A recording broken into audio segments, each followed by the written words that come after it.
On our radar, reported what was a decent set of Q1 numbers. It witnessed a decent performance from the hotels and annuity business. Tax credit helped to boost the profit after tax.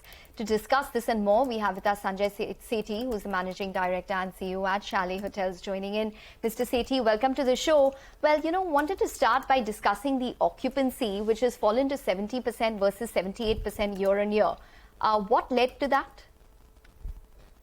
Hi, Ekta. Good afternoon and welcome to be back here. Very quickly, occupancy fell. It's not really fallen. 70% occupancy for Q1 is fairly standard along the years. It's just that last year we had this exceptional business of occupancy coming through the IPL, which is concentrated in Mumbai. So all of that together had pumped up the overall occupancy for the portfolio. We've also gone the rate route as far as RevPAR management is concerned.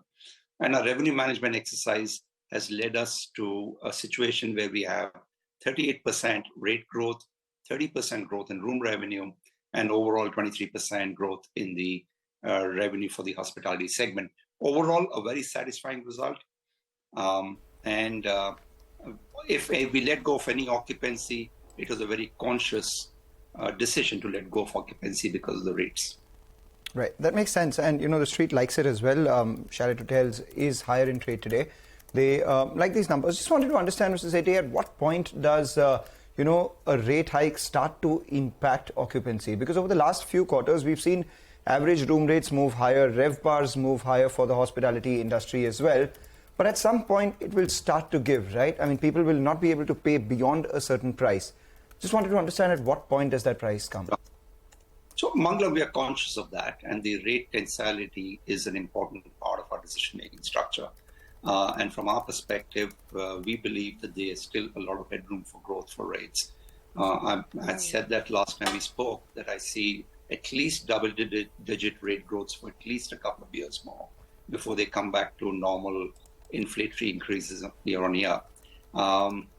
We are still very discounted to most other gateway markets in the world, whether it's, why talk about New York, London, and Paris? Let's talk about neighboring areas like Singapore and Hong Kong. We are still discounted to those. So I guess there's headroom for growth. I don't think there's any risk right now as far as business travel rates are concerned. We are in a happy space, and I see this going forward.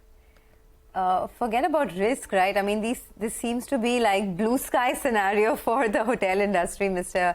Sanjay. Thanks a lot for joining in. I wanted your thoughts also on what this means for the margin trajectory, right? Because if rates are going up, if the growth is sustainable, then are margins also going to move higher from here? Or are costs coming back and perhaps that could be a hindrance to margins? Well, actually, the costs have remained largely under control. If you really look at our numbers today on an adjusted EBITDA base, the hospitality division is thrown off 42.5% EBITDA in Q1. Q1 and Q2 are typically the challenged quarters in the portfolio that we have, given that most of our hotels are in business cities. So no, I don't see any concern on the margin side. In fact, I see that growing as the rates continue to climb. We also have a lot of additional inventory coming in existing hotels, which will improve better flow-throughs going forward and therefore improve margins for us. Okay. Are you still targeting around 100 crores of rental income from in FY24, or do you think that it's probably going to be better? How is it performing? I think we should exceed the 100 crore rental income this year. We are looking at a couple of new assets getting into rental play in Q2, Q3, and Q4 this year. So, yeah, I think we should exceed comfortably the 100 crore. All right. And, this is a slightly medium-term question. How much revenue do you foresee coming in from the real estate space in the Chalet Hotels business? So right now, around 9% of the revenue comes from the real estate segment. 90% comes from hotels and 1% is other income. That may, the real estate play may increase to maybe about 20-25% of the total revenue, but primarily will be a hospitality revenue-driven company. Okay, all the best. It's a great time to be in the hospitality business. So kudos to you for this performance as well as on the way forward. All the best for that.